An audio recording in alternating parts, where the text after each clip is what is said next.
ഒരു വാഗ്ദാനം എങ്ങനെയാണ് പ്രാപിക്കണത്? ദൈവം എന്തെല്ലാം കാര്യങ്ങൾക്ക് വേണ്ടി വാഗ്ദാനം തന്നിട്ടുണ്ട്. ഓൾമോസ്റ്റ് എവരിത്തിങ്ങിന് വാഗ്ദാനമുണ്ട്. ഇപ്പോൾ റിയ റേച്ചലിന് മുടി തിരിച്ചു വരാൻ കാര്യം എന്താണ്? മുടി അവൾക്ക് ആവശ്യമാണെന്ന് കർത്താവിനറിയാം.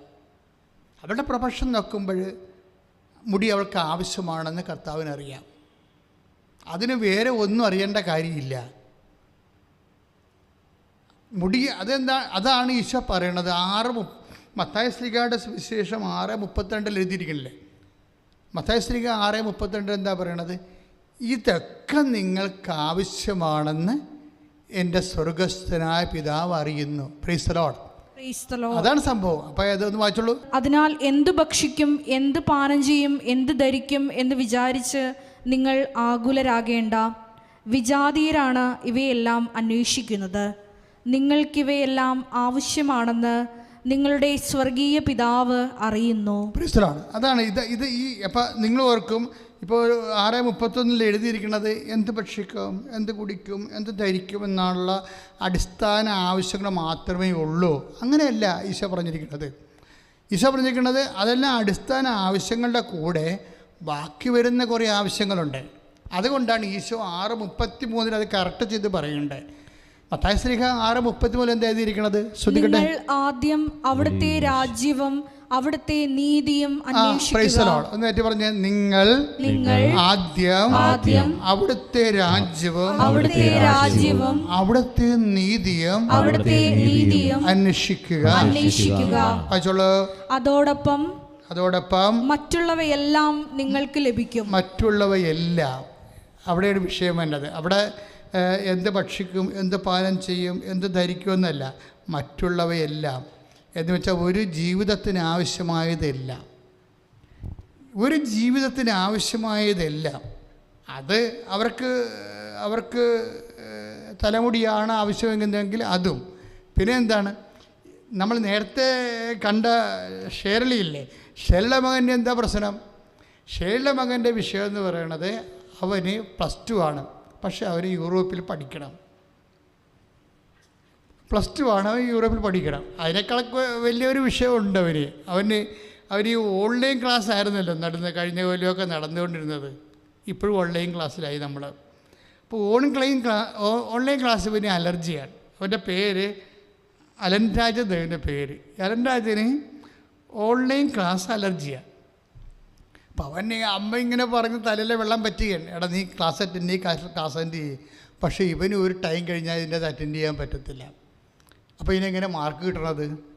മാർക്ക് കിട്ടത്തില്ല. അവൻ തോക്കും, ഉറപ്പായിട്ടും തോക്കണത് തന്നെയല്ല. ഇനിയിപ്പോൾ എങ്ങനെ അവൻ്റെ ഒരു കലിബർ കൊണ്ട് വലിഞ്ഞ് കയറിയാൽ പോലും ഉന്നതമായ വിദ്യാഭ്യാസ സ്ഥാപനങ്ങളിൽ അഡ്മിഷൻ കിട്ടാൻ പറ്റത്തില്ല. അപ്പോൾ ഇതാണ് അവരുടെ വിഷയം. അപ്പോൾ അത് അവരുടെ ഉടമ്പടി വിഷയമാണ്. ഷേർലി ഉടമ്പടി ചെയ്യുമ്പോൾ ഷേർലി അത് വിഷയം എഴുതുന്നുണ്ട്. എന്താണ്? എൻ്റെ മകൻ്റെ അമ്മയുടെ തിരുസന്നിധി വന്ന് പ്രാർത്ഥിക്കുമ്പോൾ ഈ വിഷയം പറയുന്നുണ്ട്. എന്താണ്? അവൻ ഓൺലൈൻ ക്ലാസ് അറ്റൻഡ് ചെയ്തിട്ടില്ല. പക്ഷേ അമ്മ എന്ത് ചെയ്യാനാണ്? ഇതാണ് എൻ്റെ മകൻ്റെ അവസ്ഥ. ഞാൻ അവനെ തല്ലാനോ കൊല്ലാനോ പറ്റുമോ? അമ്മയ്ക്ക് ചെയ്യാൻ പറ്റും. അവന് ഒരു ഉപരി വിദ്യാഭ്യാസത്തിന് വേണ്ടിയുള്ള മാർക്ക് കൊടുക്കണം. അപ്പോൾ അതെന്ത് സംഭവിച്ചു കഴിഞ്ഞാൽ അതിനിവർ ചെയ്യണ കാര്യത്തിൽ ഇവനോട് പറയും, നീ പരീക്ഷ എഴുത്, പറ്റണ പോലെ പഠിച്ച് പരീക്ഷ എഴുത്, ബാക്കിയുള്ളത് അമ്മയോട് പറഞ്ഞുകൊണ്ട് മധ്യസ്ഥം വഹിച്ച് നിനക്ക് മാർക്ക് വാങ്ങിച്ചു തരാമെന്നാണ് പറയണത്. ഒരു വിശ്വാസിയുടെ നിഷ്കളങ്കമായ ഒരു ശരണമാണ്. ബുദ്ധിജീവികളൊന്നും ഈ മേഖലയിൽ വാപൊളിച്ചിട്ട് കാര്യമില്ല. കാര്യം അവർക്ക് ബുദ്ധി മാത്രമല്ലേ ഉള്ളൂ. ബുദ്ധി മാത്രം കൊണ്ട് ഈ ലോകത്ത് ചില അസൈൻമെൻറ്റുകളെ കവർ ചെയ്യാൻ പാടായിരിക്കും. എന്താ കാര്യം വെച്ച് കഴിഞ്ഞാൽ വിശ്വാസത്തിന് നിലവാരം എന്ന് പറയണത് എന്താ? വിശ്വാസം എന്ന് പറയണത് സർവശക്തനായ ദൈവത്തിലാണ് വിശ്വസിക്കുന്നത്. നമ്മൾ വിശ്വാസ പ്രമാണം ചെല്ലുമ്പോൾ ആകാശത്തിൻ്റെയും ഭൂമിയുടെയും സൃഷ്ടാവും സർവശക്തനുമായ പിതാവിൽ വിശ്വസിക്കുകയാണ്. ഇപ്പം സൃഷ്ടാവിൽ മാത്രമല്ല നമ്മൾ വിശ്വസിക്കുന്നത്, പിന്നെ എന്താണ്? സർവശക്തനിലാണ് വിശ്വസിക്കുന്നത്. അപ്പോൾ നമ്മളെ സൃഷ്ടിച്ചപ്പോൾ ആ സൃഷ്ടികളിൽ എന്തെങ്കിലുമൊക്കെ പോരായ്മ ഉണ്ടെങ്കിൽ അത് പരിഹരിക്കാൻ ഉള്ള ഒരു ത്രെഡായിട്ടാണ് നമുക്ക് ഫെയ്ത്ത് തന്നിരിക്കുന്നത്. സൃഷ്ടികളിൽ അതാത് കാലങ്ങളിൽ ജീവിക്കുമ്പോൾ ഓരോ മനുഷ്യർ എല്ലാവരും ഒരേ നിലവാരമുള്ള ബുദ്ധിയുള്ളവരാകുമോ? ഒരിക്കലും ആകത്തില്ല. എല്ലാ മേഖലകളിലും എപ്പോഴും കഴിഞ്ഞ ദിവസങ്ങളിൽ ഒരു സിനിമാ നടൻ്റെ ഒരു ഇൻ്റർവ്യൂ ഉണ്ടായിരുന്നു. അയാൾ എന്തുകൊണ്ടാണ് ദൈവത്തിൽ വിശ്വസിക്കാത്തതെന്നാണ് അയാൾ തന്നെത്താൻ എക്സ്പ്ലെയിൻ ചെയ്യണത്. അത് അയാൾ ഒരു അവിശ്വാസിയാണെന്ന് നാട്ടുകാരെ ബോധിപ്പിക്കാൻ വേണ്ടി ഒരാളെ കെട്ടിയെടുത്ത് അയാളെ ഇൻ്റർവ്യൂ ചെയ്യിക്കുകയാണ്. അവരാരെ ഇൻ്റർവ്യൂ ചെയ്യാൻ വന്നതല്ല, ഇയാളുണ്ടാക്കിയ ഒരു ഇൻ്റർവ്യൂ ആണത്. അത് കേൾക്കുമ്പോൾ അറിയാൻ പറ്റും. അയാൾ അതിനകത്ത് പറയുന്ന സാധനം, ദൈവം എന്തുകൊണ്ടാണ് ദൈവത്തിൽ ഞാൻ വിശ്വസിക്കാത്തത്? ഇവിടെ പാവപ്പെട്ടവരുള്ളത് കൊണ്ടാണ്. പണക്കാരെയും പാവപ്പെട്ടവരും രണ്ടും രണ്ടായിട്ടുള്ളത് കൊണ്ടാണ്. മനുഷ്യൻ ഈക്വൽ അല്ലാത്തത് കൊണ്ടാണെന്നാണ് പുള്ളി പറയുന്നത്. മനുഷ്യൻ ഈക്വൽ അല്ലാത്തത് കൊണ്ടാണ് അങ്ങനെ സംഭവിക്കണത്. ഇനി ഒരു രസകരമായ വിഷയത്തിൽ ഇപ്പോൾ ഒരേ തരത്തിൽ ബുദ്ധിയും അതുപോലെ തന്നെ എഡ്യൂക്കേഷനുള്ള ആൾക്കാർക്ക് ഒരേ വരുമാനമാണ് ഇവിടെ കിട്ടുന്നത്? അല്ല. ഒരേ ബുദ്ധിയും ഒരേ ക്ലാസ്സും ഒരേ എഡ്യൂക്കേഷനും ഉള്ളവർക്ക് ഒരു വരുമാനമാണ് കിട്ടുന്നത്? അല്ല. എന്താ കാര്യം? അവർക്കില്ലേ ചിലർക്ക് കിട്ടുന്ന സാഹചര്യങ്ങളെ അവരതിൻ്റെ അകത്ത് വ്യക്തിപരമായ അവരുടെ അനുഭവജ്ഞാനവും കമ്മിറ്റ്മെൻറ്റിൻ്റെ വിഷയമുണ്ടല്ലോ. ഇപ്പം ഡെഡിക്കേഷൻ എന്നല്ലേ പറയണത്. ഇപ്പം ഡെഡിക്കേഷൻ എന്നൊക്കെ പറയണത് പണ്ട് ദൈവവുമായിട്ട് ബന്ധപ്പെട്ടൊരു വാക്കായിരുന്നു ഡെഡിക്കേഷൻ, ഡിവോട്ടി എന്നൊക്കെ പറയുന്നത്. ഇന്ന് ഒരു സ്ത്രീ ഏതെങ്കിലും തരത്തിൽ ഒരു ഫിസിക്കലായിട്ട് ഒരു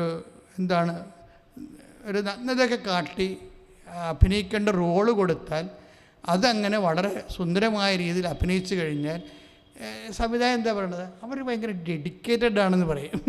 ഒരു അക്ഷരങ്ങൾ ഒരു വാക്കിന് സംഭവിക്കുന്ന വ്യത്യാസം കണ്ടില്ലേ? ഒരു ഡെഡിക്കേഷൻ എന്ന് പറഞ്ഞ ദൈവികമായൊരു വാക്ക് ഇന്ന് ഉപയോഗിക്കുമ്പോൾ വരുമ്പോൾ അവർ ഭയങ്കര ഡെഡിക്കേറ്റഡ് അഭിനയിക്കുന്നത്. ഡെഡിക്കേറ്റഡ് അഭിനയിക്കുന്നത് എന്തിനാണ്? അപ്പോൾ ഇതുപോലെ ഈ ഡെഡിക്കേഷൻ ഒരു വിഷയമാണ്. എത്ര ബുദ്ധി ഈക്വലായാലും ശരി, ഡെഡിക്കേഷൻ എന്ന് വെച്ച് കഴിഞ്ഞാൽ അർപ്പണം, ആ വിഷയത്തെ അർപ്പണം വരുമ്പോൾ തന്നെ അർപ്പണം ഉള്ളവരുണ്ടാകും. ചിലർക്ക് ഉറങ്ങാൻ എനിക്കിഷ്ടം, ചില ആൾക്കാർക്ക് അത് എഴുന്നേറ്റിരുന്ന് വർക്ക് ചെയ്യാൻ എനിക്കിഷ്ടം. ആരായിരിക്കും രക്ഷപ്പെടുന്നത്? വർക്ക് ചെയ്യുന്നതിനായിരിക്കും രക്ഷപ്പെടുന്നത്. അപ്പോൾ ഡെഡിക്കേഷൻ ഒരു വിഷയമാണ്. അപ്പോൾ ദൈവത്തെക്കാളുപരി ദൈവം എല്ലാവരെയും അനുഗ്രഹിക്കുമ്പോൾ ഓരോരുത്തരും, പിന്നെ ബൈബിൾ അനുസരിച്ചിട്ട് ആരാണ് സന്തോഷവാനെന്ന് നമുക്ക് പറയാൻ പറ്റത്തില്ലല്ലോ. ആരാണ് സന്തോഷവാൻ, ആരാണ് ആനന്ദം അനുഭവിക്കുന്നത്? എല്ലാ സമയത്തും നല്ല ആഹാരങ്ങൾ കിട്ടി നല്ല യാത്രകൾ ചെയ്യുന്ന ആൾക്കാരാണ് സന്തോഷവാൻ. അത് തൻ്റെ അധ്വാനം കൊണ്ട് കുടുംബത്തെ പുലർത്തി ഉള്ള ആഹാരം രുചികരമായിട്ട് കഴിക്കുന്നയാളാണ് സന്തോഷവാൻ. നമുക്ക് പറയാൻ പറ്റത്തില്ല, അതെല്ലാം സബ്ജക്റ്റീവ് കേസാണ്. പക്ഷെ നമ്മൾ പുറത്തു നിന്ന് നോക്കുമ്പോൾ അയാൾക്ക് അത്രയും വിഭവങ്ങളില്ല. പക്ഷെ നല്ല വിഭവങ്ങളുള്ള ആൾക്കാർക്ക് ദൈവാനുഗ്രഹം കൂടുതൽ, വിഭവം ഇല്ലാത്തവർക്ക് കുറവെന്നൊക്കെ പറയണത് അത് തന്നെയല്ലേ ഏറ്റവും ഐക്യം എന്ന് പറയണത്. നിങ്ങളെ വിഭവം കുറവുള്ള ആൾക്കാരുടെ ജീവിതമെന്ന് നോക്കിയവരോട് ചോദിക്കണം, അവർ വളരെയേറെ ഹാപ്പിയാണ്.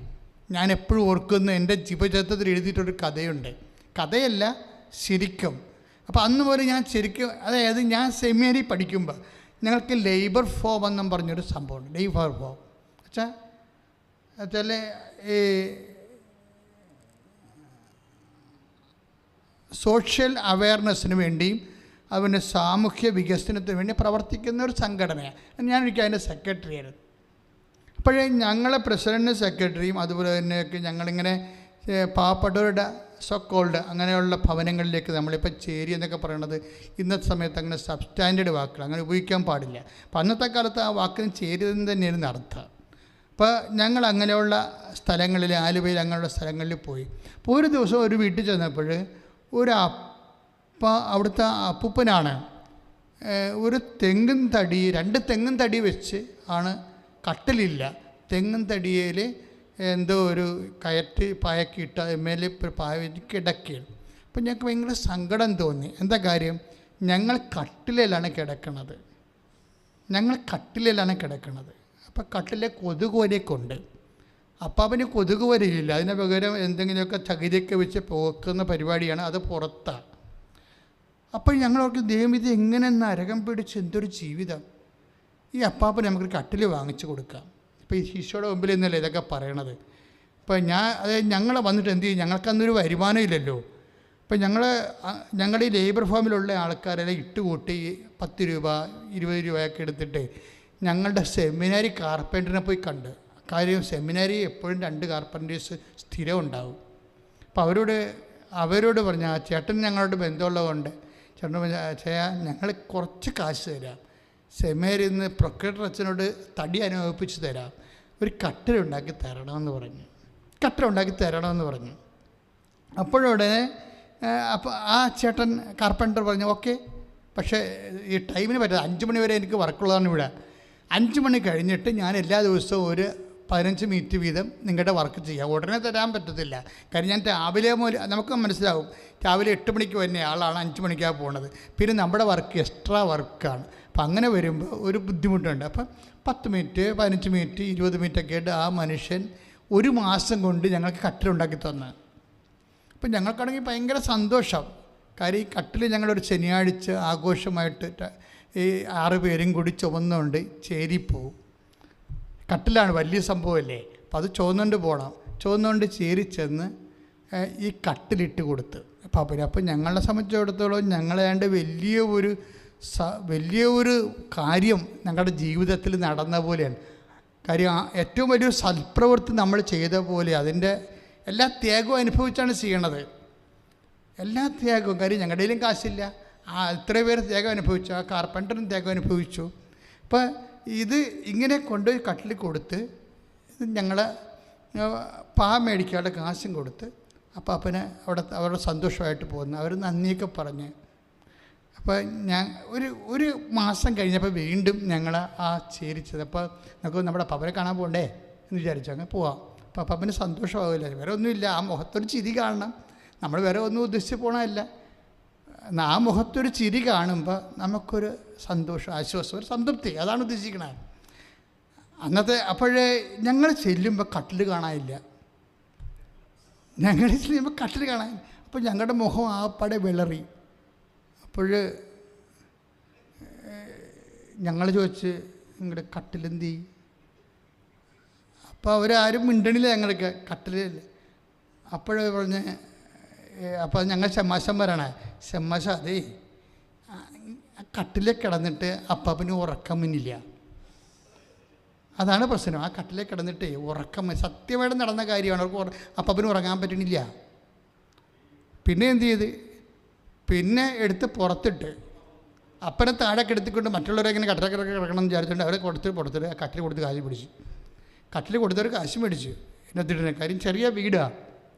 അതിൻ്റെ അകത്ത് കട്ടിലിട്ട് കഴിഞ്ഞാൽ കുറേ സ്ഥലം പോകും. പക്ഷേ അതുകൊണ്ട് ആരും ഇട്ടില്ല. ആ കട്ടിൽ അവർ വിറ്റ് കാശ് മേടിച്ചു. അന്നത്തെ ഒരു സാഹചര്യം അവർക്ക് അതായിരുന്നു നല്ലത്. ചിലപ്പോൾ അന്ന് 300 രൂപ കട്ടിലും കിട്ടുകയാണെങ്കിൽ അവർക്കത് നല്ലത് കാര്യമാണ്, അവർക്ക് കിട്ടും. പക്ഷേ പ്രശ്നം വെച്ചാൽ സത്യസന്ധമായിട്ട് അപ്പാപ്പനെ അതിൻ്റെ അകത്ത് കിടന്ന് ഉറക്കം വന്നില്ല. അതാണ് പ്രശ്നം. കാര്യം അപ്പാപ്പൻ നോക്കുമ്പോൾ ആ പഴയ 2 തടിയില്ലേ, ആ തടിയും ആ കയറ്റുവായും അതിൻ്റെ പുറത്ത് കണക്കായും അപ്പം സുഖമായി കിടന്നുറങ്ങും, ഒരു പ്രശ്നവുമില്ല. അപ്പം ഞങ്ങൾ ആർക്കാണ് തെറ്റുപറ്റിയത്? ഞങ്ങൾ പുറത്തുനിന്ന് നോക്കുന്നവർ വിചാരിച്ചത് ഈ അപ്പാപ്പൻ ഭയങ്കരമായ നരകം അനുഭവിക്കുകയാണ്, സങ്കടമൊക്കെയാണ്. അപ്പാപ്പനെ രക്ഷപ്പെടുത്താൻ വേണ്ടി ഒരു മാർഗം ഞങ്ങൾ കണ്ടുപിടിച്ച്. എന്താണ്? കട്ടറുണ്ടാക്കി കൊടുക്കുക. പക്ഷേ എന്തേ, അപ്പാപ്പൻ അത് റിജക്റ്റ് ചെയ്തു ഒരു അനുഭവം കൊണ്ട്. ഇപ്പം ആരാണ് സന്തോഷം അനുഭവിക്കണത്, ആരാണ് ദുഃഖം അനുഭവിക്കണമെന്ന് പുറത്ത് നിന്ന് പറയാൻ പറ്റത്തില്ല. അത് മണ്ടത്തരമാണ് ശരിക്കും പറഞ്ഞാൽ. നമ്മളെ ഭയങ്കരമായ അവർക്കൊരു ജീവിതവുമില്ല, അവർ സങ്കടത്തിലാണ് അനുഭവിക്കണമെന്ന് പുറത്ത് അവരോട് ചോദിച്ച് നോക്കിക്കഴിഞ്ഞാൽ അവർ നമ്മളെക്കാൾ മാനസികമായിട്ട് ഹാപ്പി ആയിരിക്കും. പല കുടുംബങ്ങളിൽ ഞാൻ ഇപ്പോഴും നിങ്ങളൊന്ന് ചിന്തിച്ചാൽ മതി, ഏറ്റവും കൂടുതൽ സന്തോഷം അനുഭവിക്കുന്ന കുടുംബങ്ങൾ ഏതാണ്? ബിലോ ആവറേജ് കുടുംബങ്ങളാണ്. ഞാൻ 21 കൊല്ലം 30 കൊല്ലം കൗൺസ് ചെയ്തില്ലേ, 21 ലക്ഷം ആൾക്കാരെ കൗൺസിൽ ചെയ്യുമ്പോൾ എൻ്റെ ഒരു നിരീക്ഷണം ഞാൻ അനുഭവിച്ചത്, ഏറ്റവും കൂടുതൽ ഈ ലോകത്ത് സന്തോഷം അനുഭവിക്കുന്നത് ബിലോ ആവറേജ് കുടുംബങ്ങളാണ്. ആവറേജിന് താഴെയുള്ള കുടുംബങ്ങൾ, അവർക്ക് ആവശ്യമില്ലാത്ത ഇഷ്യൂസ് ഇല്ല, ആവശ്യമില്ലാത്ത വിഷയത്തെക്കുറിച്ചുള്ള സംഭ്രമങ്ങളില്ല, അതിനു വേണ്ടിയുള്ള അത് നേടാൻ വേണ്ടിയുള്ള ആക്രാന്തങ്ങളില്ല, അത് നഷ്ടപ്പെടുമ്പോഴുണ്ടാകുന്ന ഭാരങ്ങളില്ല. അവരും അവസാനം മരിക്കും. ഇതൊക്കെ ഉണ്ടെന്ന് പറയുന്ന ആൾക്കാരും മരിക്കും. എല്ലാം കണക്കല്ലേ അവസാനം. ഒരു 2-3 റീത്ത് കൂടുതൽ കിട്ടുമെന്നല്ലാതെ വേറെ കാര്യമൊന്നുമില്ല. നമ്മൾ സിമിത്തേരി ചെന്ന് നോക്കുമ്പോൾ മനസ്സിലാകും. ഈ സിമിത്തേരിൽ നമ്മൾ എപ്പോഴും അടക്കത്തിന് ഞാൻ പോകുമ്പോൾ ഓരോരോ കുഴികൾ തമ്മിലുള്ള വ്യത്യാസം നോക്കുമ്പോൾ ചില കുഴികൾക്ക് ഒരു 10 റീത്ത് കൂടുതലായിരിക്കും, അത്രയേ ഉള്ളൂ. വേറെ ഒരു സാധനവും ഇല്ല. അതായത് ചില കുഴികൾക്ക് സിമിത്തേരി നോക്കിയാൽ ചിലപ്പോൾ 5 റീത്ത് ചിലവുണ്ട്, ചിലയിടത്ത് 10 റീത്ത് ഉണ്ടാകും. എന്നിട്ട് നമ്മൾ കുഴിയാഴ്ചക്ക് ചെല്ലുമ്പോഴാണ് ഈ റീത്തെടുത്ത് ദൂരെ എറിയണ കാണാം. ആര്? കുഴിവെട്ടി. എന്തിനാ എറിയണമെന്ന് വെച്ച് കഴിഞ്ഞാൽ ഇത് ശല്യമാണേ. ഈ റീത്തും അതിൻ്റെ പുറത്ത് കിടക്കണ ഈ ചുറ്റിക്കെട്ടും പിന്നെ ചീഞ്ഞ പൂവും എല്ലാം കൂടി അവർ കൊണ്ടുപോയി തെമ്മാടിക്കുഴിയിലിടും. ബന്ധുക്കൾ വലിയ സ്വന്തമായിട്ട് കൊടുത്ത സാധനത്തിന് അവസാനം പോയി ഈ റീത്തുകൾ ചെല്ലണ വീഴണത് തെമ്മാടിക്കുഴിയിലാണ്. അപ്പോൾ അവസാനം ഒരു കാര്യവും വ്യത്യാസമില്ല. അപ്പം നമ്മൾ പുറത്ത് നിന്ന് അപ്പോൾ ദൈവം ശരിക്കും പറഞ്ഞാൽ ആരോട് ഈശോ പറയുന്ന ഏറ്റവും നല്ല വാക്കുകളിലൊന്നാണ്. ഒന്ന് ശ്രദ്ധിക്കട്ടെ മക്കളെ.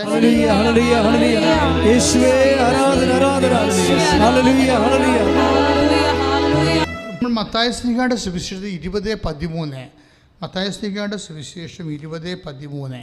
മത്തായി സുവിശേഷം 20-ാം അധ്യായം 13-ാം തിരുവചനം. അവൻ അവരിൽ ഒരുവനോട് ഇങ്ങനെ മറുപടി പറഞ്ഞു, സ്നേഹിത, ഞാൻ നിന്നോട് ഒരനീതിയും ചെയ്യുന്നില്ല. ഒരു ധനാറയ്ക്കല്ലേ നീ എന്നോട് സമ്മതിച്ചിരുന്നത്. അതായത് ദൈവത്തിൻ്റെ ഒരു നിലപാടിതാണ്. ദൈവത്തിൻ്റെ നിലപാടാണ് ഈശോ വ്യക്തമാക്കുന്നത്. അതായത് സ്നേഹിത, നിന്നോട് ഞാൻ ഒരു അനീതിയും ചെയ്തിട്ടില്ല. എന്താണ്? നീ ഒരു ധനാറയ്ക്കിനെ സംബന്ധിച്ചു നിൻ്റെ കൂലി വാങ്ങിക്കൊണ്ട് പോവുക. അവസാനം വന്നവർക്കും ഒരു ധനാറ തന്നെ കൊടുക്കാനാണ് എൻ്റെ ആഗ്രഹമെങ്കിൽ എൻ്റെ സ്വത്ത് എനിക്കിഷ്ടമുള്ളവർ കൊടുക്കാൻ പാടില്ലേ എന്ന് വെച്ചാൽ ദൈവത്തിൻ്റെ ഭാഗത്തുനിന്ന് ഒരു അനീതിയും ചെയ്യണില്ല ദൈവം. പക്ഷെ അത് വിശ്വസിക്കാൻ മനസ്സിലാകത്തുള്ളൂ. അത് മനസ്സിലാക്കണമെങ്കിൽ പരിശുദ്ധാത്മാവ് എക്സ്ട്രാ വേണം. അവിടെയാണ് വിഷയം വേണ്ടത്. പരിശുദ്ധാത്മാവില്ലാത്ത ലോകത്താന്മാർ കാണുമ്പോൾ എല്ലാത്തിലും അനീതി കാണും. കാര്യം എന്താണ്? അവന് അത് കാണാനുള്ള പ്രത്യേകമായ ദൈവത്തിൻ്റെ മനസ്സറിയാനുള്ള. ഇപ്പം നമ്മളെ എഫേസ്യസ് ലേഖനം 1:18 ശ്രദ്ധിക്കട്ടെ. ഹല്ലേലൂയ ഹല്ലേലൂയ ഹല്ലേലൂയ യേശുവേ ആരാധന ആരാധന ഹല്ലേലൂയ ഹല്ലേലൂയ. എഫേസ്യസ് 1:18. ഏത് തരത്തിലുള്ള പ്രത്യാശയിലേക്കാണ് അവിടുന്ന് നിങ്ങളെ വിളിച്ചിരിക്കുന്നതെന്നറിയാനും വിശുദ്ധർക്ക് അവകാശമായി അവിടുന്ന് വാഗ്ദാനം ചെയ്തിരിക്കുന്ന മഹത്വത്തിന്റെ സമൃദ്ധി മനസ്സിലാക്കാൻ നിങ്ങളുടെ ആന്തരിക നേത്രങ്ങളെ അവിടുന്ന് പ്രകാശിപ്പിക്കട്ടെ.